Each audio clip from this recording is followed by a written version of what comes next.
திமுக ஆட்சியில் மதுபான கொள்முதலில் ஊழல் நடந்ததாக கூறப்படும் புகாரில் திருவாரூரில் எம்பி டி.ஆர். பாலு உறவினரின் கோல்டன் வாட்ஸ் மதுபான ஆலையில் லஞ்ச ஒழிப்புத்துறை போலீசார் சோதனையில் ஈடுபட்டு வருகின்றனர்.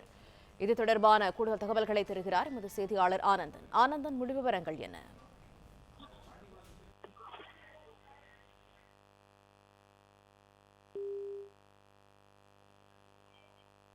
மதுபான கொள்முதலில் ஊழல் நடந்ததாக கூறப்படும் புகாரில் திருவாரூரில் எம்பி டி.ஆர். பாலு உறவினரின் கோல்டன் வாட்ஸ் மதுபான ஆலையில் லஞ்ச ஒழிப்புத்துறை போலீசார் சோதனையில் ஈடுபட்டு வருகின்றனர். கூடுதல் தகவல்களை தருகிறார் செய்தியாளர் ஆனந்தன். ஆனந்தன், முழு விவரங்கள் என்ன?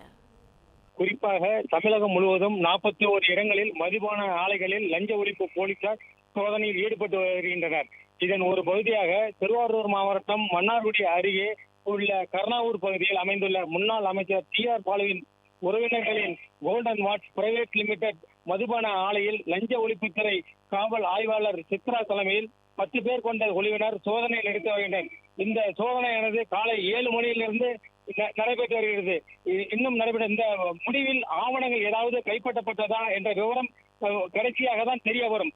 மதுபான ஆலையில் தற்போது நடைபெற்று வரும் தமிழ்நாடு லஞ்ச ஒழிப்புத்துறை போலீசாரின் சோதனை அப்பகுதியில் பெரும் பரபரப்பை ஏற்படுத்தியுள்ளது. பிளே ஸ்டோர் மற்றும் ஆப் ஸ்டோரில் இருந்து பாலிமர் செயலியை QR கோடு மூலம் பதிவிறக்கம் செய்யுங்கள். செய்திகளை உடனுக்குடன் பெறுங்கள்.